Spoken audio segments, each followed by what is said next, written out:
ಸಚಿವ ಖಾದರ್ ಅವರು ಹೇಳಿದಂಥ ಮಾತು, ನೀಡಿದಂಥ ಸೂಚನೆ, ಇದು ಎಲ್ಲವೂ ಚರ್ಚೆಗೆ ಕಾರಣವಾಗುವಂಥ ಅಂಶಗಳು. ಯಾಕಂತ ಹೇಳಿದರೆ ಕ್ರಿಮಿನಲ್ ಚಟುವಟಿಕೆಗಳನ್ನು ಹದ್ದುಬಸ್ತಿನಲ್ಲಿ ಇಡಬೇಕಾದಂತಹ ಪೊಲೀಸ್ ಅಧಿಕಾರಿಗಳಿಗೆ ಒಂದು ನೈತಿಕ ಸ್ಥೈರ್ಯ ಅಂತ ಬೇಕು. ಆ ಸ್ಥೈರ್ಯವನ್ನು ಆಡಳಿತ ವ್ಯವಸ್ಥೆ ನೀಡಬೇಕು. ಸಚಿವ ಖಾದರ್ ಅವರು ಆಡಳಿತ ವ್ಯವಸ್ಥೆಯಲ್ಲಿ ಇರುವಂಥವರು, ಜಿಲ್ಲಾ ಉಸ್ತುವಾರಿ ಸಚಿವರು. ಆದ್ದರಿಂದಾಗಿ ಅವರು ನೀಡಿದಂತಹ ನೈತಿಕ ಸ್ಥೈರ್ಯ ಪೊಲೀಸ್ ಅಧಿಕಾರಿಗಳಿಗೆ ಒಂದು ರೀತಿಯಲ್ಲಿ ಟಾನಿಕ್ ಇದ್ದಾಗೆ. ಇದು ವಾಸ್ತವವಾಗಿ ನಾವು ಹೇಳುವಂಥದ್ದು. ಆದರೆ ಇಲಾಖಾ ಮಟ್ಟದ ಸಭೆಯಲ್ಲಿ ನೇರವಾಗಿ ಸೂಚನೆ ಕೊಡುವುದು ಸಹ ಕೆಲವೊಂದು ಸಾರಿ ಕೆಲವೊಂದು ಅಪಸವ್ಯಗಳಿಗೆ ಕಾರಣವಾಗ್ತದೆ. ಈಗ ಆಗಿರುವುದು ಅದು. ಖಾದರ್ ಹೇಳಿದ್ರಲ್ಲಿ ತಪ್ಪು ಕಂಡು ಬರ್ತಾ ಇಲ್ಲ. ಯಾಕಂತ ಹೇಳಿದ್ರೆ ಅವರು ಕಾಲಿಗೆ ಗುಂಡು ಹೊಡೆಯಿರಿ ಅಂತ ಹೇಳಿದ್ದು ಅಪರಾಧಿಗಳಿಗೆ ಹೊರತು ಬೇರೆ ಯಾರಿಗಲ್ಲ, ಸಾರ್ವಜನಿಕರಿಗಲ್ಲ, ನಾಗರಿಕರಿಗೆ ಅಲ್ಲ. ಈ ಹಿಂದೆ ಸಹ ಇಲ್ಲಿ ಗೋಲಿಬಾರ್ ಆಗಿದೆ. ಅನಾವಶ್ಯಕವಾಗಿ ಇಬ್ಬರು ಮೃತಪಟ್ಟಿದ್ದಾರೆ. ರೌಡಿಗಳ ಕಾಲಿಗೆ ಗುಂಡು ಹೊಡೆದಿದ್ದಾರೆ. ಒಂದಿಬ್ಬರನ್ನು ಎನ್ಕೌಂಟರ್ ಮಾಡಿದ್ದಾರೆ. ಎಲ್ಲವೂ ಆಗಿದೆ. ಇಲ್ಲಿ ಏನು ಅದನ್ನು ನೋಡದೆ ಇದ್ದಂತಹ ಸಮಾಜ ಅಲ್ಲ. ಎಲ್ಲ ಕ್ರಿಮಿನಲ್ ಚಟುವಟಿಕೆಗಳನ್ನು ಯಾವ ಯಾವ ಕಾರಣಕ್ಕೆ ಹೇಗೆ ಹೇಗೆ ನಿಭಾಯಿಸಬೇಕು ಎನ್ನುವುದು ಪೊಲೀಸ್ ಅಧಿಕಾರಿಗಳಿಗೆ ಅವರ ಟ್ರೈನಿಂಗ್ ಪೀರಿಯಡ್ ಅಲ್ಲೇ ಕಲಿಸಿಕೊಡಲಾಗ್ತದೆ. ಆದ್ದರಿಂದಾಗಿ ಅಂತಹ ಸಂದರ್ಭದಲ್ಲಿ ಅವರು ಆ ಮಟ್ಟಿನಲ್ಲಿ ಕ್ರಮ ಕೈಗೊಳ್ತಾರೆ. ಆದರೆ ಸಚಿವ ಖಾದರ್ ಅವರು ಹೇಳಿದಂತ ಮಾತುಗಳು ಯಾಕೆ ವೈರಲ್ ಆಗ್ತಾ ಇದೆ ಅಂತ ಹೇಳಿದ್ರೆ, ಪೊಲೀಸ್ ಇಲಾಖೆಗೆ ಅವರೊಂದು ಮುಕ್ತ ಪರ್ಮಿಷನ್ ಕೊಟ್ಟ ಹಾಗೆ ಆಯಿತು ಎನ್ನುವಂತ ಅಭಿಪ್ರಾಯ ಇದೆ. ಅಪರಾಧಿಗಳ ಕಾಲಿಗೆ ಗುಂಡು ಹೊಡೆಯಿರಿ ಎನ್ನುವಂಥದ್ದು. ಅಪರಾಧಿಗಳ ಕಾಲಿಗೆ ಗುಂಡು ಹೊಡಿಬಾರ್ದ ಎನ್ನುವ ಪ್ರಶ್ನೆ ಇದೆಯಲ್ಲ. ಸಾರ್ವಜನಿಕ ವ್ಯವಸ್ಥೆಯಲ್ಲಿ ಜನರಲ್ಲಿ ಭೀತಿಯ ವಾತಾವರಣವು ಸೃಷ್ಟಿಸುವಂತಹ ಅಪರಾಧಿಗಳ ಕಾಲಿಗೆಲ್ಲ ಎದೆಗೆ ಗುಂಡು ಹೊಡಿಬೇಕು. ಅಂದ್ರೆ ಪದೇ ಪದೇ ಕ್ರಿಮಿನಲ್ ಚಟುವಟಿಕೆಗಳಲ್ಲಿ ಭಾಗವಾಗುವವರು, ಖಂಡಿತವಾಗಿಯೂ ಅದೇ ಪದೇ ಪದೇ ಕ್ರಿಮಿನಲ್ ಚಟುವಟಿಕೆಗಳಲ್ಲಿ ಭಾಗಿಯಾಗುವವರು, ಸಾರ್ವಜನಿಕ ಆಸ್ತಿಪಾಸ್ತಿಗಳನ್ನ ನಾಶಪಡಿಸುವವರು, ವ್ಯವಸ್ಥಿತವಾಗಿ ಒಂದು ತಂಡ ಕಟ್ಟಿಕೊಂಡು ಸಾರ್ವಜನಿಕರಿಗೆ ಬೆದರಿಕೆ ಒಡ್ಡುವಂತವರು, ಅಂತವರ ವಿರುದ್ಧ ಕಠಿಣ ಕ್ರಮಗಳನ್ನ ಪೊಲೀಸ್ ಇಲಾಖೆ ಕೈಗೊಳ್ಳಲೇಬೇಕು. ಆ ಸಂದರ್ಭದಲ್ಲಿ ಅನಿವಾರ್ಯವಾಗಿ ಪೊಲೀಸರು ಲಾಠಿಗೂ ಕೆಲಸ ಕೊಡ್ತಾರೆ, ಸೊಂಟದಲ್ಲಿರುವ ಪಿಸ್ತೂಲಿಗೂ ಕೆಲಸ ಕೊಡ್ತಾರೆ. ಆದ್ರಿಂದಾಗಿ ಸಮಾಜದಲ್ಲಿ ಶಾಂತಿ ನೆಲೆಸ್ತದೆ ಎನ್ನುವಂತ ಭಾವನೆ ಇದೆ. ಪೊಲೀಸರು ಏಕ ಪ್ರಕಾರವಾಗಿ ಅಂತಹ ಒಂದು ಕಠಿಣ ಕ್ರಮಗಳನ್ನು ಕೈಗೊಳ್ತಾರಂತಾದ್ರೆ ಅವರ ಮೇಲೆ ಬೇರೆ ಒತ್ತಡಗಳು ಇದೆಯಾ ಎನ್ನುವುದು ಪ್ರಶ್ನೆ ಇರ್ತದೆ. ಯಾವ ಕಾರಣಕ್ಕಾಗಿ ಹೊಡೆದ್ರು ಅಂತ ಹೇಳಿ, ನಿಮಗೆ ಪೊಲೀಸರು ಕಾಲಿಗೆ ಗುಂಡು ಹೊಡೆದ್ರು ಅಂತ ಹೇಳಿದರೆ ಅವರು ರಾಷ್ಟ್ರ ಮಟ್ಟದಲ್ಲಿ ಶೂಟಿಂಗ್ ಸ್ಪರ್ಧೆಯಲ್ಲಿ ಚಿನ್ನದ ಪದಕ ವಿಜೇತರಾಗಿರಬೇಕು. ಅಷ್ಟು ನಿಖರವಾಗಿ ಅವರು ಕಾಲಿನ ಮಂಡಿ ಚಿಪ್ಪಿಗೆ ಹೊಡಿತಾರೆ ಸಾಮಾನ್ಯವಾಗಿ. ಯಾಕೆ ಅಲ್ಲಿಗೆ ಹೊಡಿತಾರೆ ಅಂತ ಹೇಳಿದ್ರೆ, ಆತ ಜೀವಂತ ಇರುವವರೆಗೆ ಆತ ಆ ಕಾಲನ್ನು ಇಟ್ಕೊಂಡು ಮತ್ತೊಂದು ಅಪರಾಧ ಕೃತ್ಯ ಮಾಡಬಾರ್ದು. ಅದಕ್ಕೆ ಬೇಕಾಗಿ ಮಂಡಿ ಚಿಪ್ಪನ್ನು ಹೊಡೆಯುವುದು. ಅಷ್ಟು ನಿಖರವಾಗಿ ಹೊಡಿತಾರಂತ ಹೇಳಿದ್ರೆ ಅವರು ಆತನನ್ನು ಹಿಡಿದಿಟ್ಟೇ ಹೊಡಿತಾರೆ, ಇದು ಸ್ಪಷ್ಟ, ಅದರಲ್ಲಿ ಡೌಟ್ ಏನಿಲ್ಲ. ಆದರೆ ಪೊಲೀಸರು ತನ್ನ ದಾಖಲೆಗಳಲ್ಲಿ ಹೇಗೆ ತೋರಿಸ್ತಾರೆ ಅಂತ ಹೇಳಿದ್ರೆ, ಆತ ನನ್ನ ಬಂಧಿಸಲು ಹೋದ ಸಂದರ್ಭದಲ್ಲಿ ಪ್ರತಿರೋಧ ತೋರಿದ, ಕಲ್ಲು ಬಿಸಾಡಿದ, ಮಾರಕಾಯುಧವನ್ನು ತೋರಿಸಿದ, ನಮ್ಮ ಮೇಲೆ ಹಲ್ಲೆಗೆ ಯತ್ನಿಸಿದ್ದ. ಆಗ ಅನಿವಾರ್ಯವಾಗಿ ನಾವು ಆತನ ಮೇಲೆ ಗುಂಡು ಹಾರಿಸಬೇಕಾಯಿತು. ಅದು ಆತನ ಕಾಲಿಗೆ ತಗಲಿದೆ. ಆದ್ದರಿಂದಾಗಿ ನಾವು ಪ್ರೊಟೆಕ್ಟ್ ಮಾಡಿಕೊಳ್ಳುವಂತ ಯತ್ನದಲ್ಲಿ ನಾವು ಸಫಲರಾಗಿದ್ದೇವೆ ಅಂತೇಳಿ. ಯಾಕಂತ ಹೇಳಿದ್ರೆ ಪೊಲೀಸ್ ಅಧಿಕಾರಿಗಳೇ ಆಗಿರ್ಲಿ, ಸಾರ್ವಜನಿಕರೇ ಆಗಿರ್ಲಿ, ಆತ್ಮರಕ್ಷಣೆಗಾಗಿ ಗುಂಡು ಹಾರಿಸುವುದಾಗಲಿ, ಎದುರಾಳಿಯ ಮೇಲೆ ದಾಳಿ ಮಾಡುವುದಾಗಲಿ ಕಾನೂನು ಪ್ರಕಾರ ಅಪರಾಧವಲ್ಲ. ಆತ್ಮರಕ್ಷಣೆಯನ್ನು ಪ್ರೂವ್ ಮಾಡಬೇಕು ಮಾತ್ರ. ಒಬ್ಬ ಕತ್ತೆಯಿಂದ ನಮಗೆ ಕಡಿಲಿಕ್ಕೆ ಬರ್ತಾರಂತ ಆದ್ರೆ ನಾವು ಎದ್ದೋ ಬಿದ್ರು ಅಂತ ಓಡಿ ಹೋಗಿ ರಕ್ಷಿಸಿಕೊಳ್ಳುವುದಾ, ಅಲ್ಲವ ಆತನನ್ನು ಎದುರಿಸಿ ನಾವು ನಮ್ಮ ಜೀವವನ್ನು ಬದುಕಿಸಿಕೊಳ್ಳುವುದು? ಇದು ಎರಡು ಪ್ರಶ್ನೆ ಇದೆ. ಆದ್ರಿಂದಾಗಿ ಅಂತಹ ಸಂದರ್ಭದಲ್ಲಿ ಸಾರ್ವಜನಿಕರಾಗ್ಲಿ ಪೊಲೀಸರಾಗಲಿ ರಿಟರ್ನ್ ಅಟ್ಯಾಕ್ ಮಾಡಿದ್ರೆ ಅದರಲ್ಲಿ ಯಾವುದಾದ್ರೂ ಘಟನೆಗಳು ಸಂಭವಿಸಿದ್ರೆ, ಒಂದ ಕೈಯ ಮುರಿಯಿತು, ಕಾಲು ಮುರಿಯಿತು, ಜೀವವೇ ಹೋಯ್ತು ಅಂತಾದ್ರೂ ಅದು ಕಾನೂನು ಪ್ರಕಾರ ಅಪರಾಧ ಅಲ್ಲ. ಆದರೆ ಪೊಲೀಸರ ತನಿಖೆಯ ಸಂದರ್ಭದಲ್ಲಿ ಆತ್ಮರಕ್ಷಣೆ ಎನ್ನುವುದು ಅಲ್ಲಿ ಅನಿವಾರ್ಯವಾಗಿತ್ತು ಎಂಬುದು ಪ್ರೂವ್ ಆಗಬೇಕು. ನ್ಯಾಯಾಲಯ ಅದನ್ನು ಒಪ್ಪಿಕೊಳ್ತದೆ. ಸರ್, ಇವಾಗ ನಮ್ಮ ಜೊತೆಗೆ ನೇರ ಸಂಪರ್ಕದಲ್ಲಿದ್ದಾರೆ ಸಿಪಿಎಂ ಮುಖಂಡರಾದ ಸುನಿಲ್ ಕುಮಾರ್ ಬಚಾಲ್ ಅವರು. ಸರ್ ನಮಸ್ತೆ. ನಮಸ್ತೆ ಮೇಡಮ್. ಸರ್, ಏನು 2 ದಿನಗಳ ಹಿಂದೆ ಸಚಿವ ಖಾದರ್ ಅವರು ಒಂದು ಸಭೆಯನ್ನ ಕರೆದಿದ್ದರು ಸರ್. ಅಂದ್ರೆ ಕ್ರಿಮಿನಲ್ಗಳ ಕಾಲಿಗೆ ಗುಂಡನ್ನ ಹೊಡೆಯಿರಿ ಅಂತ ಏನು ಪೊಲೀಸ್ ಆಯುಕ್ತರ ಸಮ್ಮುಖದಲ್ಲಿ ಸೂಚನೆ ಕೊಟ್ಟಿರುವಂತದ್ದು, ಈ ಬಗ್ಗೆ ಏನ್ ಹೇಳ್ತೀರಾ ಅಂತ?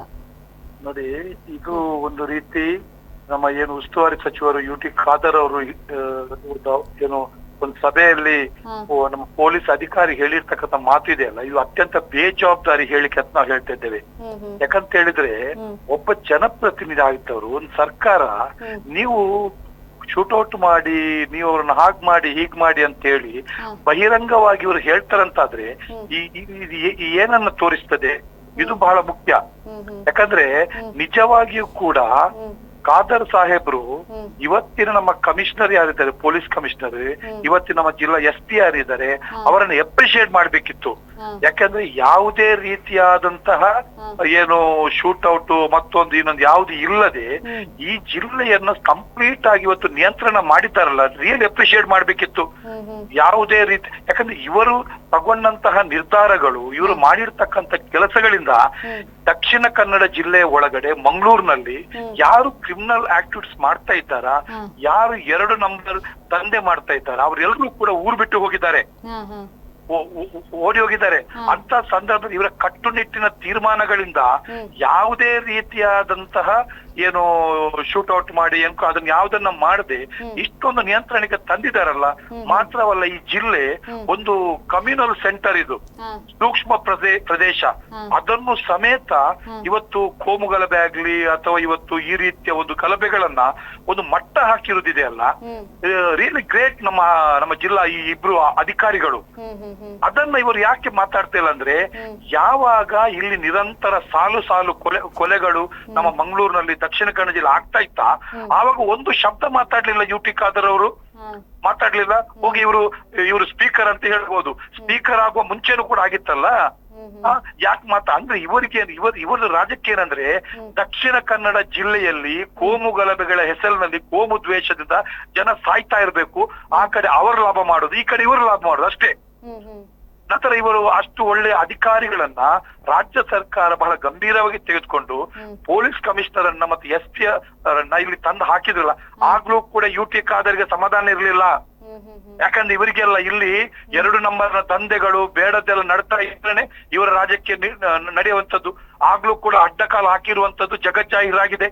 ಅಂತ ಅಧಿಕಾರಿಗಳನ್ನ ಇವತ್ತು ವಿಪತ್ತು ನಿರ್ವಹಣಾ ಸಭೆಯಲ್ಲಿ ಬಂದು ಒಂದು ಸಣ್ಣ ಮಕ್ಕಳ ಹತ್ರ ಲೆಕ್ಕ ಕೇಳ್ತಾರಲ್ಲ, ಎಷ್ಟು ಕೊಲೆ ನಡೆದಿದೆ, ಎಷ್ಟು ಗಡಿಪಾರು ಮಾಡಿದಿರಿ, ಎಷ್ಟು ಹಾಗೆ ಮಾಡಿದಿರಿ, ಹೀಗೆ ಮಾಡಿದಂತ ಒಂದು ಪೊಲೀಸ್ ಅಧಿಕಾರಿ ಹತ್ರ, ಪೊಲೀಸ್ ಅಧಿಕಾರಿಗಳ ಹತ್ರ ಇವರು ಏನಂತ ಇವರನ್ನು ತಿಳ್ಕೊಂಡಿದ್ದಾರೆ, ಇವರನ್ನು ಸರ್ವಾಧಿಕಾರಿಯ?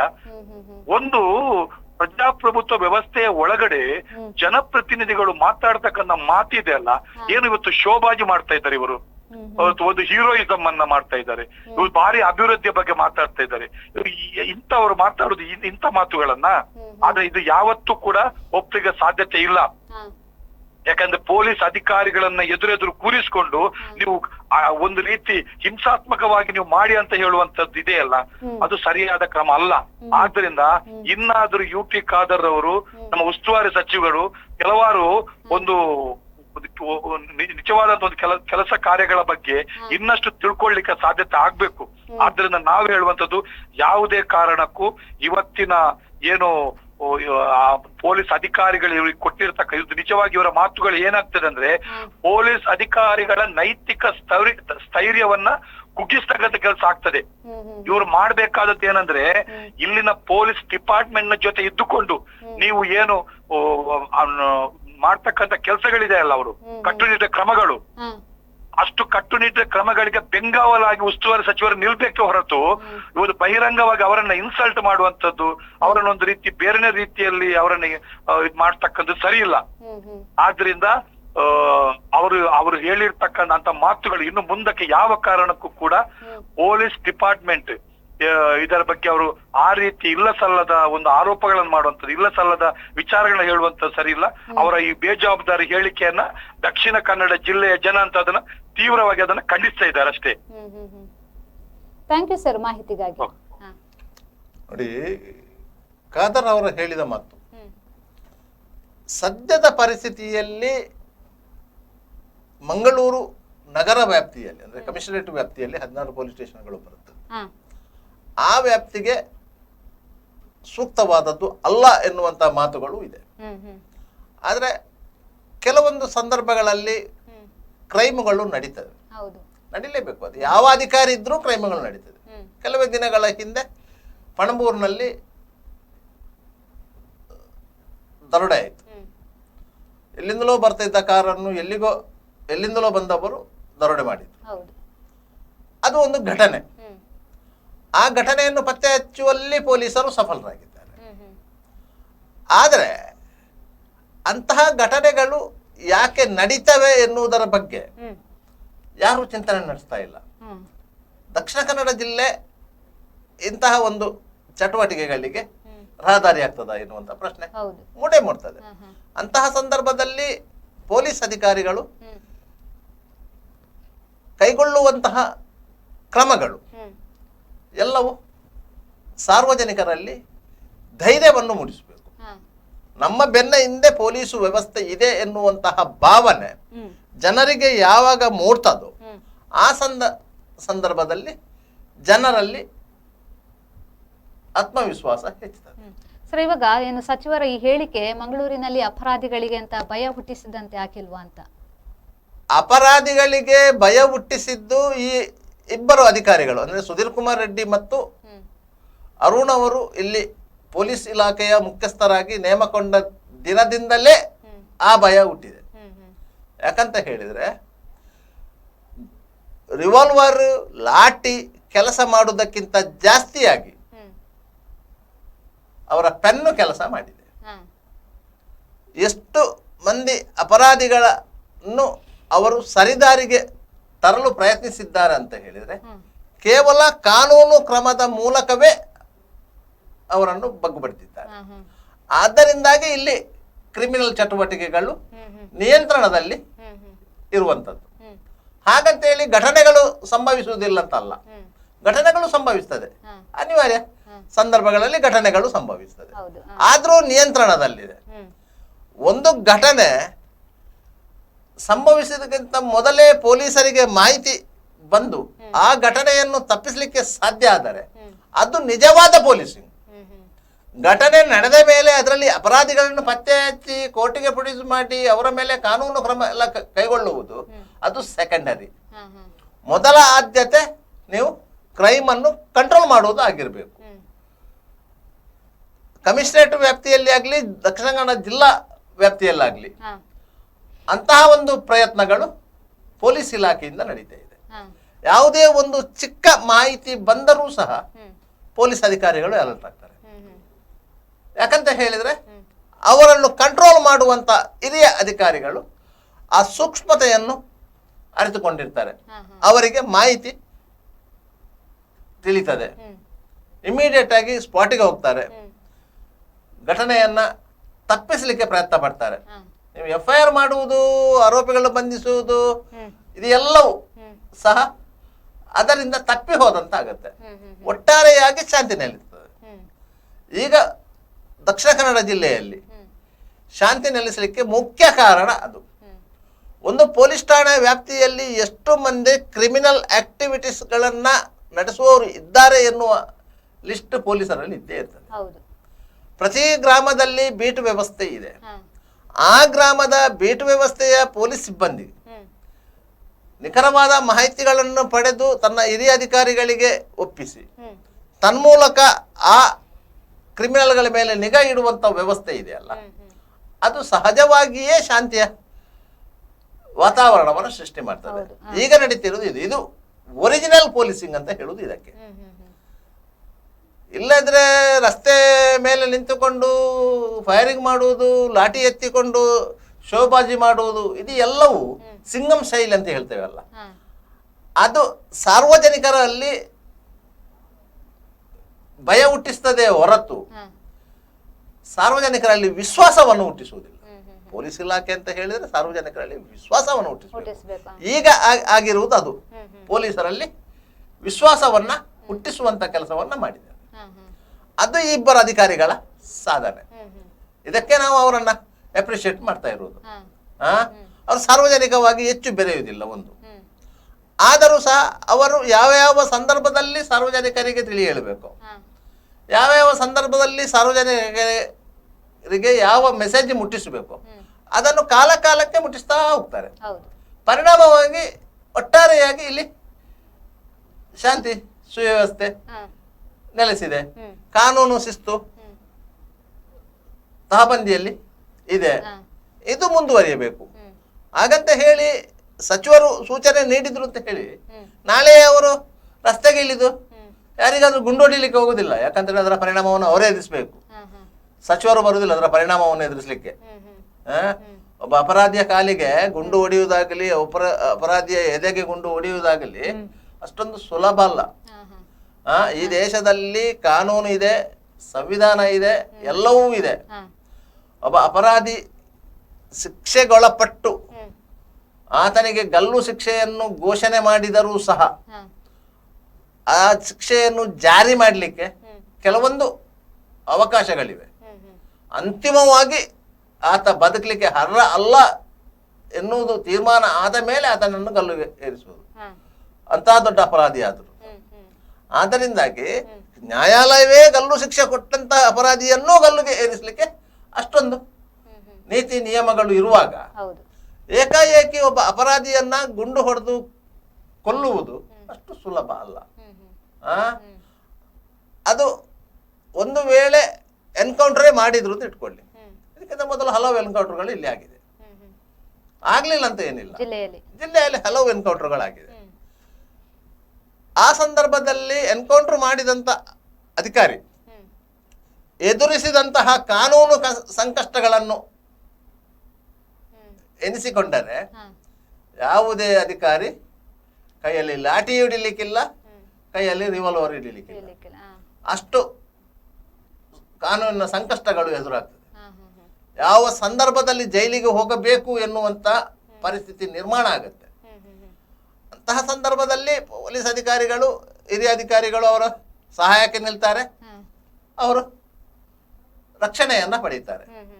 ಒಂದು ವೇಳೆ ರಕ್ಷಣೆ ಸಿಗದೇ ಇದ್ದಂತ ಸಂದರ್ಭದಲ್ಲಿ ಅವರು ಅದು ಕೊಲೆ ಪ್ರಕರಣವಾಗಿ ದಾಖಲಾಗಿಕೊಂಡು ಕೊಲೆ ಅಪರಾಧಿಗೆ ಏನು ಶಿಕ್ಷೆ ಆಗುತ್ತಾ ಅದೇ ಶಿಕ್ಷೆ ಅಧಿಕಾರಿಗಳಿಗೂ ಆಗುತ್ತೆ. ಆದ್ರಿಂದಾಗಿ ಸಚಿವರು ಸೂಚನೆ ನೀಡಿದ್ರು ಅಂತ ಹೇಳಿ ಯಾವುದೇ ಅಧಿಕಾರಿ ಕಾನೂನು ವ್ಯಾಪ್ತಿಯನ್ನು ಮೀರಿ ಹೋಗ್ಲಿಕ್ಕಿಲ್ಲ, ಕಾನೂನನ್ನು ಕೈಗೆತ್ತಿಕೊಳ್ಳಿಕ್ಕೆ ಸಾಧ್ಯ ಇಲ್ಲ. ಸರ್, ಇವಾಗ ಕ್ರಿಮಿನಲ್ಗಳನ್ನ ನಿಯಂತ್ರಿಸಲು ಎನ್ಕೌಂಟರ್ ಅಥವಾ ಏನು ಶೂಟೌಟ್ ನಂತರ ಅಂತಹ ಕಠಿಣ ಕ್ರಮಗಳೇ ಏಕೈಕ ಮಾರ್ಗವ ಹೇಗೆ ಅಂತ?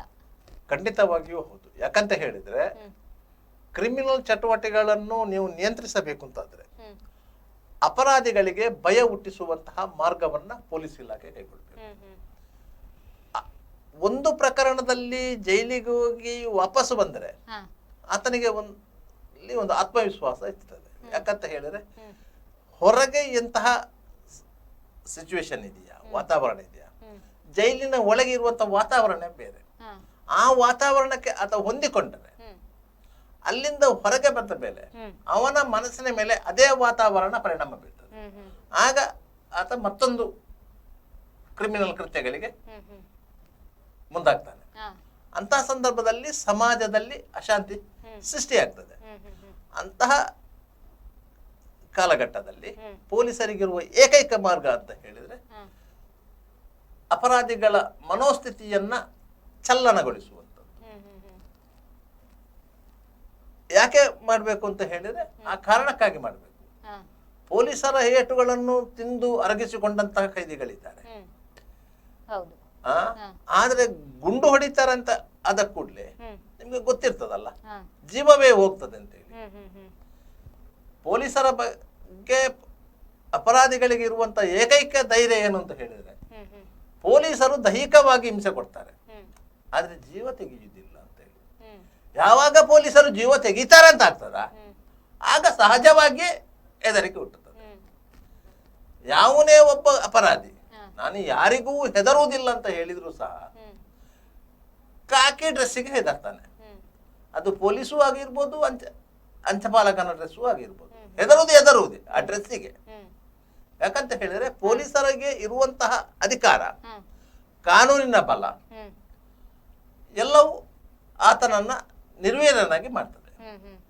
ಆ ಕಾರಣಕ್ಕಾಗಿ ಸಮಾಜದಲ್ಲಿ ಶಾಂತಿ ಕಾಪಾಡಬೇಕಾದ್ರೆ ಪೊಲೀಸರು ಶೂಟೌಟ್ನಂತ ಕಠಿಣ ಕ್ರಮಗಳನ್ನು ಕೈಗೊಳ್ಳಲೇಬೇಕು. ಇಲ್ಲ ಇದ್ರೆ ಅಪರಾಧಿಗಳನ್ನ ನಿಯಂತ್ರಣ ಮಾಡ್ಲಿಕ್ಕೆ ಸಾಧ್ಯ ಆಗುವುದು. ಅದಂದ್ರೆ ಕಾನೂನಿನಡಿ ಚೌಕಟ್ಟಿನಡಿ ಅದು ಬಂದ್ರೆ ಅಂದ್ರೆ ಈ ರೀತಿ ಆಗ್ತದೆ ಎನ್ನುವುದಾದ್ರೆ ಅಂದ್ರೆ ಈಗ ಕಾಲಿಗೆ ಗುಂಡು ಹೊಡೆಯಿರಿ ಎಂದು ಸೂಚನೆ ನೀಡುವುದು ಕೂಡ ಕಾನೂನಿಗೆ ಅದು ಅಡ್ಡಿ ಬರ್ತದ ಅಲ್ವಾ ಅಂತ. ಕಾನೂನು ಪ್ರಕಾರ ಒಬ್ಬನಿಗೆ ದೈಹಿಕ ಹಿಂಸೆ ನೀಡುವಂತ ಅಧಿಕಾರ ಯಾರಿಗೂ ಇಲ್ಲ ಕಾನೂನಿನ ಅನ್ವಯ. ಆದರೆ ಪೊಲೀಸರು ದೈಹಿಕ ಹಿಂಸೆ ನೀಡುವಂಥದ್ದು ಎಲ್ಲವೂ ಸಹ ನಿರಪರಾಧಿಗಳಿಗೆ ಅಲ್ಲ. ಆತ ಕಾನೂನನ್ನ ಗೌರವಿಸದೆ ಮಾಡಿದಂತ ಅಪರಾಧ ಕೃತ್ಯಗಳಿಗೆ ಅನುಗುಣವಾಗಿ ಪೊಲೀಸರು ಆತನಿಗೆ ದೈಹಿಕ ಹಿಂಸೆ ನೀಡುವಂಥದ್ದು.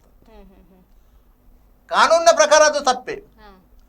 ಆದರೆ ಸ್ವಚ್ಛ ಸಮಾಜದ ನಿರ್ಮಾಣದ ಹಿನ್ನೆಲೆಯಲ್ಲಿ ಅದು ಸಹ್ಯವಾದ. ಅಪರಾಧ ಮುಕ್ತ ಆಗ್ಬೇಕು ಅಂತಾದ್ರೆ ನೀವು ಅಂತಹ ಒಂದು ಕಠಿಣ ಕ್ರಮಗಳು ತಗೊಳ್ಳೇಬೇಕು.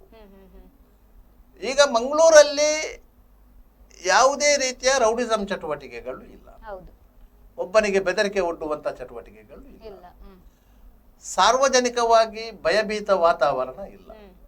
ಯಾವುದೇ ಸರಹೊತ್ತಿನಲ್ಲಿ ಯಾರು ಬೇಕಾದರೂ ನಿರ್ಭಯವಾಗಿ ಅಡ್ಡಾಡಬಹುದು ಅಂತ ಆದ್ರೆ ಅದಕ್ಕೆ ಕಾರಣ ಪೊಲೀಸ್ ಇಲಾಖೆ ಅಂತಹ ಕೆಲವೊಂದು ಕಠಿಣ ನಿರ್ಧಾರಗಳನ್ನು ಈ ಹಿಂದೆ ತೆಗೆದುಕೊಂಡದ್ದು. ಈ ಹಿಂದೆ ಮಂಗಳೂರಲ್ಲಿ ನಿರಂತರವಾಗಿ ಹಲ್ಲೆ ಪ್ರಕರಣಗಳು,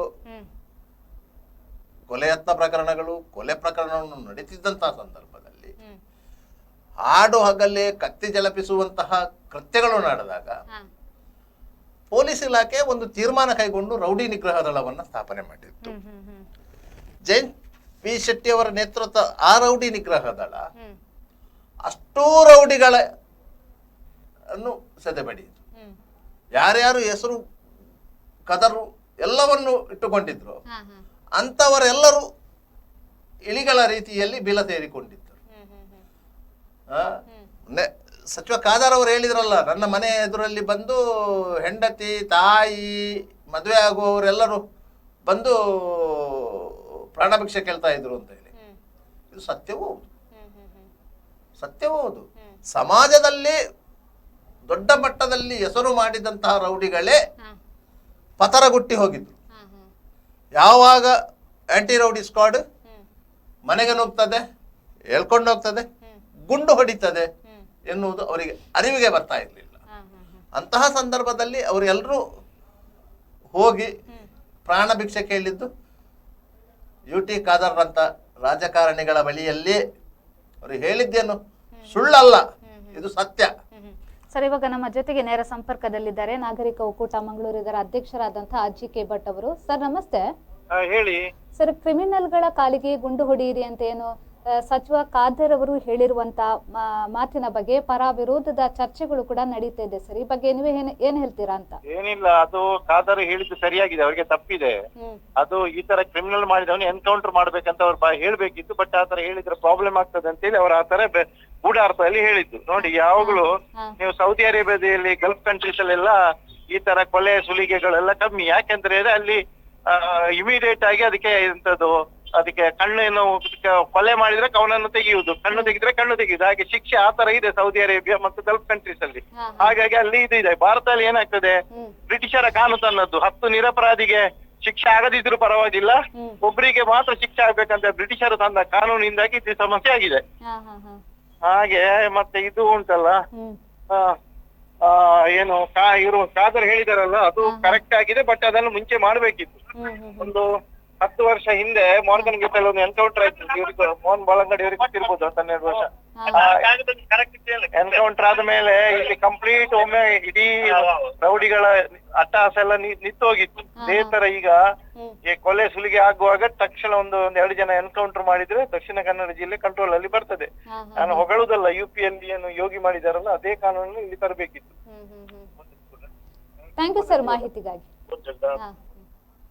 ನೋಡಿ, ಪೊಲೀಸರ ಬಗ್ಗೆ ಸಾರ್ವಜನಿಕರಿಗೆ ಭಯ ಇದ್ದೇ ಇರ್ತದೆ. ಆದ್ರೆ ಯಾವುದೇ ತಪ್ಪು ಮಾಡದಂತ ಸಾರ್ವಜನಿಕರಿಗೆ ಪೊಲೀಸರ ಬಗ್ಗೆ ಭಯ ಇರುವುದಿಲ್ಲ. ನೀವು ಹೆಲ್ಮೆಟ್ ಹಾಕದೆ 2 ವೀಲರ್ ಅಲ್ಲಿ ಹೋಗುವಾಗ ನಿಮ್ಗೆ ಟ್ರಾಫಿಕ್ ಪೊಲೀಸರ ಭಯ ಇರುವುದು. ಯಾಕಂದ್ರೆ ನೀವು ಹೆಲ್ಮೆಟ್ ಹಾಕಿಲ್ಲ ಎನ್ನುವಂತ ಗಿಲ್ಟಿ ನಿಮ್ಮಲ್ಲಿ ಇರ್ತದೆ. ಅದೇ ನೀವು ಹೆಲ್ಮೆಟ್ ಹಾಕಿರ್ತೀರಿ, ನಿಮ್ಮಲ್ಲಿ ವಾಹನಗಳ ದಾಖಲೆ ಇದೆ, ನಿಮ್ಮಲ್ಲಿ ಲೈಸೆನ್ಸ್ ಇದೆ ಅಂತ ಆಗುವಾಗ ಒಬ್ಬ ಪೊಲೀಸ್ ಅಲ್ಲ 10 ಪೊಲೀಸ್ ನಿಂತಿದ್ರು ನೀವು ಆರಾಮವಾಗಿ ವಾಹನ ಚಲಾಯಿಸಿಕೊಂಡು ಹೋಗ್ತೀರಿ. ನಿಮ್ಗೆ ಆತ್ಮವಿಶ್ವಾಸ ಇದೆ, ನೀವು ಕಾನೂನು ಪ್ರಕಾರ ಇದ್ದೀರಿ. ಆದ್ರಿಂದಾಗಿ ಪೊಲೀಸರು ಯಾವುದೇ ಕ್ರಮ ಕೈಗೊಳ್ಳುವುದಿದ್ರೂ ಸಹ ಕಾನೂನು ಬಾಹಿರ ಚಟುವಟಿಕೆಗಳಲ್ಲಿ ಒಳಗೊಂಡವರ ವಿರುದ್ಧವೇ ಹೊರತು ಕಾನೂನನ್ನು ಗೌರವಿಸುವ ವಿರುದ್ಧ ಅಲ್ಲ, ಸಭ್ಯ ನಾಗರಿಕ ಸಮಾಜದ ವಿರುದ್ಧ ಅಲ್ಲ.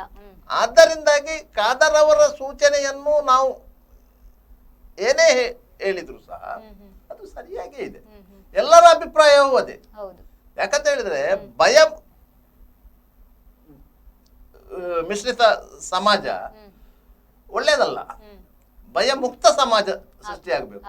ಭಯ ಮುಕ್ತ ಸಮಾಜ ಸೃಷ್ಟಿಯಾಗಬೇಕಂತಂದ್ರೆ ನಿಮ್ಮನ್ನು ರಕ್ಷಿಸುವಂತ ಕಾನೂನು ಪಾಲಕರು ಸರಿಯಾಗಿರಬೇಕು. ಕಾನೂನು ಪಾಲಕರು ಸರಿಯಾಗಿದ್ದರೆ ನಿಮ್ಗೆ ಯಾವುದೇ ರೀತಿಯ ಚಟುವಟಿಕೆಗಳಿಗೆ, ಅದು ಆರ್ಥಿಕ ಚಟುವಟಿಕೆಗಳಿರ್ಬೋದು, ಸಾಮಾಜಿಕ ಚಟುವಟಿಕೆಗಳಿರ್ಬೋದು, ಬೇರೆ ಯಾವುದೇ ಚಟುವಟಿಕೆಗಳಿಗೂ ಮುಕ್ತ ಅವಕಾಶಗಳು ಇರ್ತದೆ. ಆದ್ದರಿಂದಾಗಿ ಅಂತಹ ವಾತಾವರಣ ನಿರ್ಮಾಣ ಆಗಬೇಕು. UT ಖಾದರ್ ಅವರಿಗೆ ಅವರು ಉಳ್ಳಾಲ ಕ್ಷೇತ್ರವನ್ನು ಪ್ರತಿನಿಧಿಸುತ್ತಿರ್ಬೋದು, ಮುಸ್ಲಿಂ ಬಹುಳ್ಯದ ಪ್ರದೇಶ. ಅಲ್ಲಿನ ಪರಿಸ್ಥಿತಿ ಏನು ಅಂತ ಹೇಳಿ ಅವರಿಗೆ ಸ್ಪಷ್ಟವಾಗಿ ಗೊತ್ತಿದೆ. ಯಾಕೆ ಅಲ್ಲಿ ಈಗ ಎಲ್ಲ ರೀತಿಯ ಚಟುವಟಿಕೆಗಳು ನಿಯಂತ್ರಣದಲ್ಲಿದೆ? UT ಖಾದರ್ ದೇಶ ಏನಿಲ್ಲ ಅಲ್ಲ. ಇಲ್ಲಿನ ಕಮಿಷನರೇಟ್ ನಲ್ಲಿ ಸುಧೀರ್ ಕುಮಾರ್ ರೆಡ್ಡಿ ಅಂತ ಒಬ್ಬ ಅಧಿಕಾರಿ ಕೂತ ಕಾರಣಕ್ಕಾಗಿ ಅಲ್ಲಿ ಅವರಿಗೆ ಆ ಪ್ರದೇಶವನ್ನ ಶಾಂತಿ ಕಾಪಾಡಲಿಕ್ಕೆ ಸಾಧ್ಯ ಆಗಿದೆ ಅಷ್ಟೇ. ಅದೇ ರೀತಿಯ ಶಾಂತಿ ಬೇರೆ ಕಡೆಗಳಲ್ಲಿ ಇರಬೇಕು ಎನ್ನುವುದು ಬಯಕೆ ಅವರದ್ದು. ಆದ್ದರಿಂದಾಗಿ ಅವರ ಸೂಚನೆ ಸರಿಯೇ ಇದೆ. ಅಂದ್ರೆ ಅವರು ಹೇಳಿರೋದು ಕೂಡ ಹೀಗೆ, ಅಂದ್ರೆ ಪದೇ ಪದೇ ಕ್ರಿಮಿನಲ್ ಚಟುವಟಿಕೆಗಳಲ್ಲಿ ಪಾಲ್ಗೊಳ್ಳುವವರ ಮೇಲೆ ಅಂದ್ರೆ ಗುಂಡು ಹಾಯಿಸಿ ಅವರು ಆನಂತರ ಅಂತಹ ಅಪರಾಧಕ್ಕೆ ಹೋಗ್ಲಿಕ್ಕಿಲ್ಲ ಎಂಬ ಭಾವನೆಯಿಂದ ಹೇಳಿರುವ. ಖಂಡಿತವಾಗಿ ಏನಾಗ್ತದೆ, ಒಬ್ಬ ಅಪರಾಧಿಯನ್ನ ನೀವು ಕಾನೂನಿನ ಚೌಕಟ್ಟಿನ ಒಳಗೆ ಎಳೆದು ತಂದರೆ ಆತನಿಗೆ ನ್ಯಾಯಾಲಯದಲ್ಲಿ ರಿಲೀಫ್ ಸಿಕ್ಕಿದ್ರೆ ಆತ ಮತ್ತೊಂದು ಕೃತ್ಯಕ್ಕೆ ಮುಂದಾಗ್ತಾನೆ. ಖಂಡಿತವಾಗಿ ಮುಂದಾಗ್ತಾನೆ. ನ್ಯಾಯಾಲಯಗಳು ಯಾವಾಗ ರಿಲೀಫ್ ಕೊಡ್ತಾವೋ, ನ್ಯಾಯಾಲಯಗಳು ಯಾಕೆ ರಿಲೀಫ್ ಕೊಡ್ತದೆ?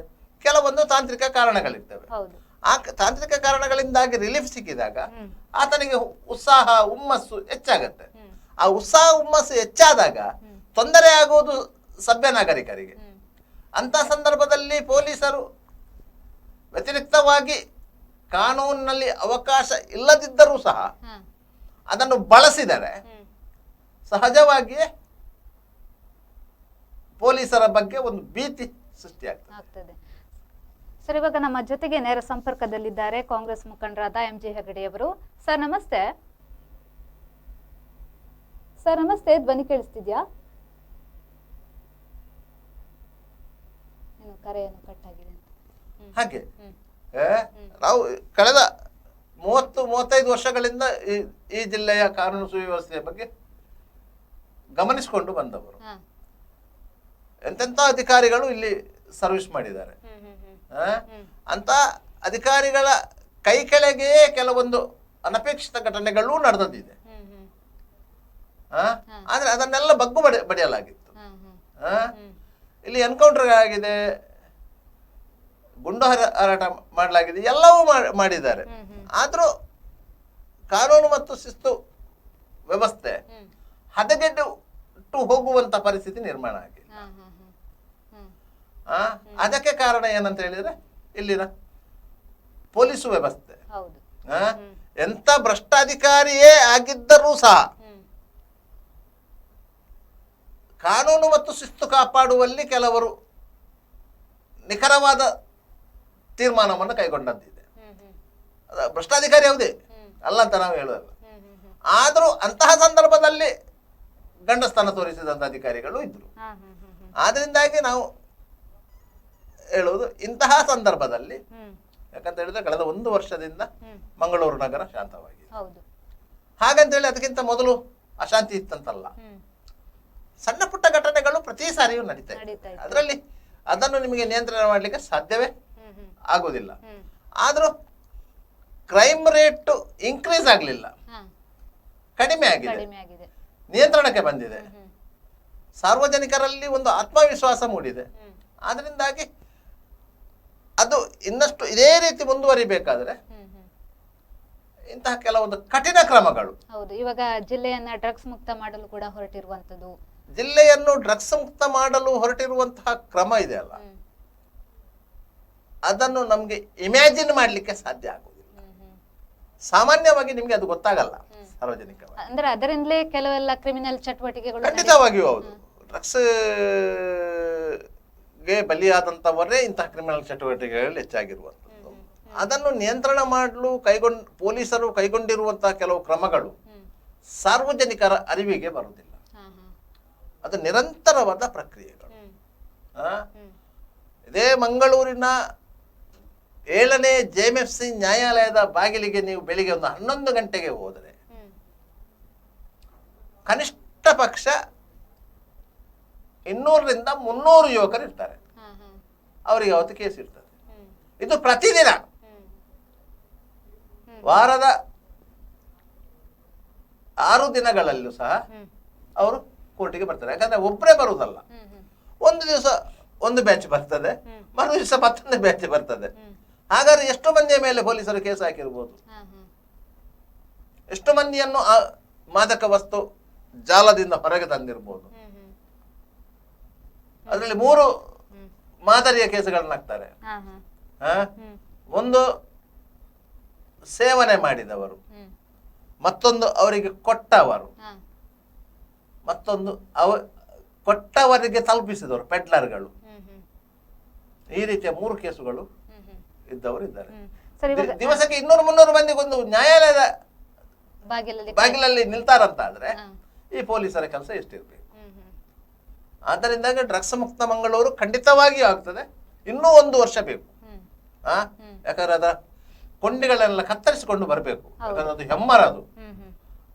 ಅದರ ಕೊಂಬೆ ಗಿಂಬೆ ಕತ್ತರಿಸಿ ತಂದು ಕೊನೆಗೆ ಬುಡ ಕತ್ತರಿಸಬೇಕು.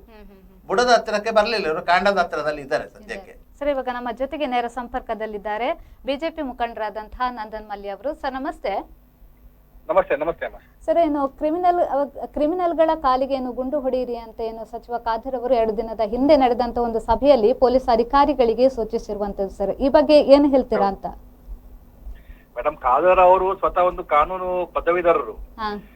ಕಾನೂನಿನ ಸೂಕ್ಷ್ಮತೆ ಮತ್ತು ಸಂವಿಧಾನದ ಮೌಲ್ಯಗಳೇನಂತ ಖಾದರ್ ಅವರಿಗೆ ಚೆನ್ನಾಗಿ ಅರ್ಥ ಆಗ್ಬೇಕಿತ್ತು. ಆದ್ರೆ ಇಂತ ಸ್ಥಾನದಲ್ಲಿ ಇದ್ಕೊಂಡು ಇಂತ ಬೇಜವಾಬ್ದಾರಿ ಹೇಳಿಕೆಯನ್ನು ಅವರಂತೂ ಕೊಡಬಾರ್ದಿತ್ತು. ಯಾಕಂದ್ರೆ ಜನಸಾಮಾನ್ಯರಲ್ಲಿ ಮತ್ತು ಅಪರಾಧಿಗಳಲ್ಲಿ ಕಾನೂನಿನ ಬಗ್ಗೆ ಭಯ ಮತ್ತು ಗೌರವ ಇರ್ಬೇಕು ಹೊರತು ಪೊಲೀಸರನ್ನ ಶಾರ್ಪ್ ಶೂಟರ್ ಗಳನ್ನಾಗಿ ಮಾಡುವುದು ಸರಿಯಲ್ಲ ಅಂತ ಹೇಳುವಂತದ್ದು ನನ್ನ ಅನಿಸಿಕೆ. ಕಾನೂನಿನ ಮತ್ತು ಏನು ವ್ಯವಸ್ಥೆ ಇದೆ ಅದು ಅನುಷ್ಠಾನಕ್ಕೆ ಎಲ್ಲರೂ ತಲೆ ಬಾಗ್ಲೇಬೇಕು. ಇವತ್ತೇನು ಮಂಗಳೂರಿನ ಕಮಿಷನರ್ ಅವರಿದ್ದಾರೆ, ಹ್ಮ್ ಇವರು ಅತ್ಯಂತ ದಕ್ಷತೆಯಿಂದ ಕೆಲಸ ಮಾಡ್ತಾ ಇದ್ದಾರೆ. ಹಾ ನಗರದಲ್ಲಿ ನೋಡ್ಬೋದು ಶಾಂತಿ ಮತ್ತು ಕಾನೂನು ಸುವ್ಯವಸ್ಥೆ ಕಾಪಾಡುವುದರಲ್ಲಿ ಹ್ಮ್ ಒಳ್ಳೆ ರೀತಿಯಲ್ಲಿ ಕೆಲಸ ಕಾರ್ಯಗಳನ್ನು ಮಾಡ್ತಾ ಇದ್ದಾರೆ. ಇವತ್ತು ಇಡೀ ಸಮಾಜ ಅವರನ್ನ ಅಭಿನಂದಿಸ್ತಾ ಇದೆ. ಹಾ ಹಾ ಯಾವ ರೀತಿಯಲ್ಲಿ ಅಕ್ರಮ ಮರಳುಗಾರಿಕೆ ಇರ್ಬೋದು, ಬೆಟ್ಟಿಂಗ್ ದಂಧೆಗಳಿರ್ಬೋದು, ಗ್ಯಾಮ್ಲಿಂಗ್ ಇರ್ಬೋದು, ಡ್ರಗ್ಸ್ ನ ವಿಷಯಗಳೆಲ್ಲ ಅವ್ರು ತೆಗೆದುಕೊಂಡಂತ ಕ್ರಮಗಳು ಹ್ಮ್ ಇವತ್ತು ಯಾವ್ದ್ರಲ್ಲಿ ರಾಜಕೀಯ ಹಸ್ತಕ್ಷೇಪ ಇಲ್ಲದಿದ್ರೆ ಹಾ. ಒಬ್ಬ ಅಧಿಕಾರಿ ಯಾವ ರೀತಿ ಕೆಲಸ ಮಾಡಬಹುದು ಅಂತ ಹೇಳುವಂತದ್ದನ್ನ ಸುಧೀರ್ ಕುಮಾರ್ ರೆಡ್ಡಿ ಅವರು ತೋರಿಸಿಕೊಟ್ಟಿದ್ದಾರೆ. ಹಾ ಇಂಥ ಸಮಯದಲ್ಲಿ ಇಂಥ ಹೇಳಿಕೆ ಕೇವಲ ಒಂದು ಗೊಂದಲವನ್ನು ಸೃಷ್ಟಿ ಮಾಡ್ತದೆ. ಹ್ಮ್ ಹ್ಮ್ ಹ್ಮ್ ಯಾಕಂದ್ರೆ ಒಬ್ಬ ದಕ್ಷ ಅಧಿಕಾರಿ ಮುಕ್ತವಾಗಿ ಕೆಲಸ ಮಾಡುವಂತ ಸಂದರ್ಭದಲ್ಲಿ ಹಾ ಇಂಥ ಹೇಳಿಕೆಗಳು ಇಡೀ ಇಲಾಖೆಯ ಮೊರಲ್ ಏನಿದೆ ಅವರ ಆತ್ಮಸ್ಥೈರ್ಯವನ್ನ ಕಮ್ಮಿ ಮಾಡುವಂತ ಈ ಹೇಳಿಕೆಗಳು, ಹ್ಮ್ ಅದ್ರ ಜೊತೆಗೆ ಇಲ್ಲೋ ಒಂದ್ ಕಡೆ ಈ ಕಮಿಷನರ್ ಅನ್ನ ವರ್ಗಾವಣೆ ಮಾಡ್ತಾರೆ ಅಂತ ಹೇಳುವಂತ ಒಂದು ಕೂಗು ಹ್ಮ್ ಹ್ಮ್ ಒಂದು ವಲಯದಲ್ಲಿ ಕೇಳಿ ಬರ್ತಾ ಇದೆ. ಹಾ. ಇದಕ್ಕೆ ಇಡೀ ಸಮಾಜದ ವಿರೋಧ ಇದ್ರೂ ಕೂಡ ಹ್ಮ್ ಎಲ್ಲೋ ಒಂದ್ ಕಡೆಯಲ್ಲಿ ಇಂತ ಸುದ್ದಿಗಳು ಬರ್ತಾ ಇದೆ. ಹ್ಮ್ ಹ್ಮ್ ಹ್ಮ್ ಇವರ ಹೇಳಿಕೆ ಕೂಡ ಇದಕ್ಕೊಂದು ಫೌಂಡೇಶನ್ ಹಾಕುವ ರೀತಿಯಲ್ಲಿ ಇದೆ ಅಂತ ಹೇಳುವಂತದ್ದು ನಮ್ಮ ಅನಿಸಿಕೆ. ಹಾ ಹಾ ನಾವು ಈ ನಿಮ್ಮ ಮೂಲಕ ಸರ್ಕಾರಕ್ಕೆ ಮತ್ತು ಗೃಹ ಇಲಾಖೆಗೆ ನಾವು ಮನವಿ ಮಾಡುದು ಏನಂತ ಹೇಳಿದ್ರೆ, ಹ್ಮ್ ಯಾವುದೇ ರಾಜಕೀಯ ಒತ್ತಡ ಇರಲಿ, ಯಾವುದೇ ಮಾಫಿಯಾ ಒತ್ತಡಕ್ಕೆ ಮಣಿಯದೆ ಹಾ ಈಗಿರುವಂತ ಕಮಿಷನರ್ ಅವರನ್ನ ಇಲ್ಲೇ ಮುಂದುವರಿಸುವ ರೀತಿಯಲ್ಲಿ ಅವರನ್ನ ರಿಟೈನ್ ಮಾಡ್ಬೇಕಂತ ಹೇಳುವಂತದ ಮನವಿಯನ್ನು ಕೂಡ ನಾವು ಈ ಸಂದರ್ಭದಲ್ಲಿ ಮಾಡ್ತೇವೆ. ಓಕೆ, ಥ್ಯಾಂಕ್ ಯು ಸರ್ ಮಾಹಿತಿಗಾಗಿ. ಸರ್, ಇವಾಗ ಅವರು ಕೂಡ ಹೇಳ್ತಾ ಇರೋದು ಅಂದ್ರೆ ಅವರನ್ನೇನು ದಕ್ಷ ಅಧಿಕಾರಿಗಳನ್ನ ವರ್ಗಾವಣೆ ಮಾಡುವಂತಹ ಕೆಲವೊಂದು ಇದು ನಡೀತಾ ಇದೆ, ಇದರ ಬಗ್ಗೆ ಕೂಡ ಏನವರು ಹೇಳಿರುವಂತದ್ದು. ನೋಡಿ, ಸದ್ಯದ ಮಾಹಿತಿಗಳ ಪ್ರಕಾರ ಹ್ಮ್ ಜಿಲ್ಲಾ SP ಅರುಣ್ ಅವರ ವರ್ಗಾವಣೆ ಆಗ್ತದೆ. ಹ್ಮ್ ಹ್ಮ್ ಆ ಬಗ್ಗೆ ಉನ್ನತ ಮಟ್ಟದಲ್ಲಿ ವ್ಯವಸ್ಥೆಗಳಾಗಿದೆ. ಹಾ ಹಾ ಈ ಹಿಂದೆ ಮಂಗಳೂರಲ್ಲಿ DCP ಆಗಿದ್ದಂಥ ಉಮಾ ಪ್ರಶಾಂತ್ ಅವರು ದಕ್ಷಿಣ ಕನ್ನಡ ಜಿಲ್ಲಾ SP ಆಗಿ ಬರುವ ಸಾಧ್ಯತೆಗಳು ಹಾ ಹಾ ಇವೆ. ಹ್ಮ್ ಸರ್ಕಾರಿ ಮಟ್ಟದಲ್ಲಿ ಅದೊಂದು ತೀರ್ಮಾನ ಆಗಿದೆ. ಹ್ಮ್ ಹ್ಮ್ ಆದರೆ ರಾಜ್ಯ ಪೊಲೀಸ್ ಮಹಾನಿರ್ದೇಶಕ MS ಸಲೀಂ ಅವರು ಅದಕ್ಕೆ ಹ್ಮ್ ತಡೆ ಒಡ್ಡಿದ್ದಾರೆ ಎನ್ನುವಂಥ ಮಾಹಿತಿಗಳಿವೆ. ಹಾ ಹಾ ಯಾಕಂತ ಹೇಳಿದ್ರೆ ಹ್ಮ್ ದಕ್ಷಿಣ ಕನ್ನಡ ಜಿಲ್ಲೆಯಲ್ಲಿ SP-ಯನ್ನು ಬದಲಾವಣೆ ಮಾಡಿದರೆ ಹಾ ಈಗ ಇರುವಂತಹ ಪರಿಸ್ಥಿತಿ ಮುಂದುವರಿಲಿಕ್ಕೆ ಇಲ್ಲ ಎನ್ನುವಂಥ ಭಾವನೆ ಅವರದ್ದು ಹ್ಮ್ ಹ್ಮ್ ಇರಬೇಕು. ಹಾ ಅದಕ್ಕಾಗಿ ಅವರು ಅದನ್ನು ಹೋಲ್ಡ್ನಲ್ಲಿ ಇಟ್ಟಿದ್ದಾರೆ ಅಂತ ಹೇಳ್ತಾರೆ. ಹ್ಮ್ ಹ್ಮ್ ಹ್ಮ್ ಆದರೆ ಅಧಿಕಾರಿಯಾಗಿದ್ದುಕೊಂಡು ಹ್ಮ್ ಅವರು ವರ್ಗಾವಣೆ ಆಗುವುದು ಸಹಜ ಪ್ರಕ್ರಿಯೆ. ಹೌದು. ಆದರೆ ಒಂದೇ ವರ್ಷದಲ್ಲಿ ವರ್ಗಾವಣೆ ಮಾಡುವುದು ಸರಿಯಾದ ಕ್ರಮ ಅಲ್ಲ. ಅದರಿಂದ ಇನ್ನೊಂದು ವರ್ಷ ಕಳೆಯಲಿ, ಹ್ಮ್ 2 ವರ್ಷ ಇಬ್ಬರು ಅಧಿಕಾರಿಗಳು ಪೂರ್ತಿಗೊಳಿಸಿದ ಹಾ ಹಾ ಸಂದರ್ಭದಲ್ಲಿ ಹ್ಮ್ ಸರ್ಕಾರ ವರ್ಗಾವಣೆ ಮಾಡಲಿ, ಅದರಲ್ಲೇನು ಹ್ಮ್ ಹ್ಮ್ ಬೇಸರ ಇಲ್ಲ. ಹಾ ಹಾ ಆದ್ರೆ ಮುಂದೆ ಬರುವಂತ ಅಧಿಕಾರಿಗಳು ಸಹ ಅದನ್ನು ಮುಂದುವರಿಸಿಕೊಂಡು ಹೋಗ್ತಾರೆ ಸಹಜವಾಗಿ. ಹಾ ಹಾ ಆದ್ರೆ ಕೆಲವೊಂದು ಅಧಿಕಾರಿಗಳ ಒಂದು ಮನೋಸ್ಥಿತಿ ಇರ್ತದೆ. ಹ್ಮ್ ಹೇಗಂತ ಹೇಳಿದ್ರೆ ಮೂಗು ಬಾಯಿಯನ್ನು ಮತ್ತು ಕುತ್ತಿಗೆಯನ್ನು ಒಟ್ಟಿಗೆ ಹಿಡಿಯುವುದು, ಹ್ಮ್ ಹ್ಮ್ ಇದು ಒಬ್ಬ ಅಧಿಕಾರಿಗಳ ಮನೋಸ್ಥಿತಿ. ಹಾ ಕೆಲವು ಅಧಿಕಾರಿಗಳು ಬಾಯಿ ಮತ್ತು ಕುತ್ತಿಗೆಯನ್ನು ಹಿಡಿತಾರೆ, ಮೂಗು ಬಿಡ್ತಾರೆ ಗಾಳಿ ಹೋಗ್ತಾ ಇರ್ಲಿ ಅಂತ ಹೇಳಿ. ಹ್ಮ್ ಹ್ಮ್ ಹ್ಮ್ ಕೆಲವು ಅಧಿಕಾರಿಗಳು ಕುತ್ತಿಗೆ ಇಡ್ತಾರೆ, ಬಾಯಿ ಮತ್ತು ಮೂಗನ್ನು ಬಿಡ್ತಾರೆ. ಹ್ಮ್ ಹ್ಮ್ ಕೆಲವರು ಯಾವುದನ್ನು ಹಿಡಿಯುವುದಿಲ್ಲ. ಹಾ ಇಂಥ ಅಧಿಕಾರಿಗಳು ಇರ್ತಾರೆ. ಹಾ ಆದ್ರಿಂದಾಗಿ ಇಲಾಖೆಯ ಒಳಗೆ ಇರುವಂತಹ ಕೆಲವೊಂದು ಭ್ರಷ್ಟ ಅಧಿಕಾರಿಗಳಿಗೆ, ಹ್ಮ್ ಕೆಲವೊಂದು ಭ್ರಷ್ಟ ಅಧಿಕಾರಿಗಳು ಅಂತ ನಾವು ಹೇಳುವುದು, ಹ್ಮ್ ಹ್ಮ್ ಅಂಥವರಿಗೆ ಇಂತಹ ಅಧಿಕಾರಿಗಳು ಮುಂದುವರಿಯುವುದು ಇಷ್ಟ ಇರುವುದಿಲ್ಲ. ಹಾ ಹಾ ಅಂಥವರು ಇಂತಹ ವದಂತಿಗಳನ್ನು ತೇಲಿ ಬಿಡ್ತಾ ಇರ್ತಾರೆ, ಸಾರ್ವಜನಿಕವಾಗಿ ಹಬ್ಬಿಸ್ತಾ ಇರ್ತಾರೆ. ಆ ಭ್ರಷ್ಟ ವ್ಯವಸ್ಥೆ ಏನಿದೆ ಅದು ಬಿಟ್ಟು ಹೋಗುದಿಲ್ಲ ನಿಮಗೆ. ಆ ವ್ಯವಸ್ಥೆಯನ್ನು ಪೊಲೀಸ್ ಇಲಾಖೆಯಿಂದ ತೆಗೆದು ಹಾಕಲು ಸಾಧ್ಯನೇ ಇಲ್ಲ. ಯಾವುದೇ ರೀತಿಯ ಅಧಿಕಾರಿ ಬಂದರೂ ಸಹ ಕೆಲವು ದಿನಗಳ ಹಿಂದೆ ಬೆಳ್ತಂಗಡಿ ಠಾಣೆಯ ಒಬ್ಬರು ಹೆಡ್ ಕಾನ್ಸ್ಟೇಬಲ್ ಅನ್ನ ಜಿಲ್ಲಾ SP ಅವರು ಅಮಾನತುಗೊಳಿಸಿದರು. ಆ ಅಮಾನತಿನ ವಿರುದ್ಧ ಒಬ್ಬ ಹೆಡ್ ಕಾನ್ಸ್ಟೇಬಲ್ ಕ್ಲಾರಿಫಿಕೇಶನ್ ಕೊಡ್ತಾರೆ. ಒಬ್ಬ ಹೆಡ್ ಕಾನ್ಸ್ಟೇಬಲ್ ಕ್ಲಾರಿಫಿಕೇಶನ್ ಕೊಡ್ತಾರೆ, ನಾನು ತಪ್ಪು ಮಾಡಲಿಲ್ಲ ಅಂತ ಹೇಳಿ. ಪೊಲೀಸ್ ಇಲಾಖೆಯಲ್ಲಿ ಅದು ಸಾಧ್ಯನೇ ಇಲ್ಲ, ಆದ್ರೂ ಕೊಡ್ತಾರೆ. ಹಾಗಾದ್ರೆ ಅವ ಎಷ್ಟು ಭ್ರಷ್ಟ ಆಗಿರಬೇಕು. ಇನ್ನು ಮುಂದಿನ ಆಂತರಿಕ ವಿಚಾರಣೆ ಆಗುತ್ತೆ, ಡಿಸ್ಮಿಸ್ ಆಗ್ತಾರೆ, ಅದು ಪ್ರಶ್ನೆ ಬೇರೆ. ಆದ್ರೆ ಆ ವ್ಯವಸ್ಥೆಯ ಒಳಗೆ ಇದ್ದೇವೆ ಅಂತ ನಾವು ಹೇಳುದು. ಅಂತ ವ್ಯವಸ್ಥೆಯ ಒಳಗೆ ಇದ್ದೇವೆ. ಒಬ್ಬ IPS ಅಧಿಕಾರಿ SP ಅವರು ಮಾಡಿದ ಆದೇಶದ ಮೇಲೆ ಅದ ಕ್ಲಾರಿಫಿಕೇಶನ್ ಕೊಡ್ತಾನೆ ಸಾರ್ವಜನಿಕವಾಗಿ, ನಾನು ತಪ್ಪು ಮಾಡಲಿಲ್ಲ ಅಂತ. ಒಬ್ಬ ಅಧಿಕಾರಿ ತಪ್ಪು ಮಾಡದೆ ಹಿರಿಯ ಅಧಿಕಾರಿಗಳು ಸಸ್ಪೆನ್ಷನ್ ಮಾಡೋಲ್ಲ. ಅವರಿಗೆಲ್ಲ ಮಾಹಿತಿಗಳಿದ್ದೇ ಸಸ್ಪೆನ್ಷನ್ ಮಾಡೋದು. ಯಾಕಂದ್ರೆ ಸಸ್ಪೆನ್ಷನ್ ಮಾಡಿದ್ದನ್ನು ಒಂದು ವೇಳೆ ಆತ ಆಡಳಿತಾತ್ಮಕ ನ್ಯಾಯಮಂಡಳಿಯಲ್ಲಿ ಪ್ರಶ್ನೆ ಮಾಡಿದ್ರೆ ಯಾರು ಸಸ್ಪೆನ್ಷನ್ ಮಾಡಿದಾರ ಆ ಅಧಿಕಾರಿ ಹೋಗಿ ಉತ್ತರ ಕೊಡಬೇಕು ನ್ಯಾಯಮಂಡಳಿಗೆ. ಆದ್ರಿಂದಾಗಿ ಅವರು ಆ ಬಗ್ಗೆ ಎಲ್ಲ ಆಂತರಿಕ ತನಿಖೆಯನ್ನು ಮಾಡಿಯೇ ಸಸ್ಪೆನ್ಷನ್ ಮಾಡುವುದು. ಅದ ನಂತರ ಇಲಾಖೆ ತನಿಖೆಗೆ ಆದೇಶ ಮಾಡುವುದು. ಇದು ಕ್ರಮ. ಆದ್ರೆ ಆ ಮಟ್ಟಕ್ಕೆ ಬೆಳೆದಿದ್ದಾರಲ್ವಾ, ಅದು ವಿಶೇಷ ಆಗುವುದು ಅಂತ ಹೇಳೋದು. ಅಂತಹ ಅಧಿಕಾರಿಗಳು ಇಂತಹ ವದಂತಿಗಳನ್ನು ಹಬ್ಬಿಸ್ತಾ ಇದ್ದಾರೆ ಹೊರತು ಬೇರೆ ಏನಿಲ್ಲ.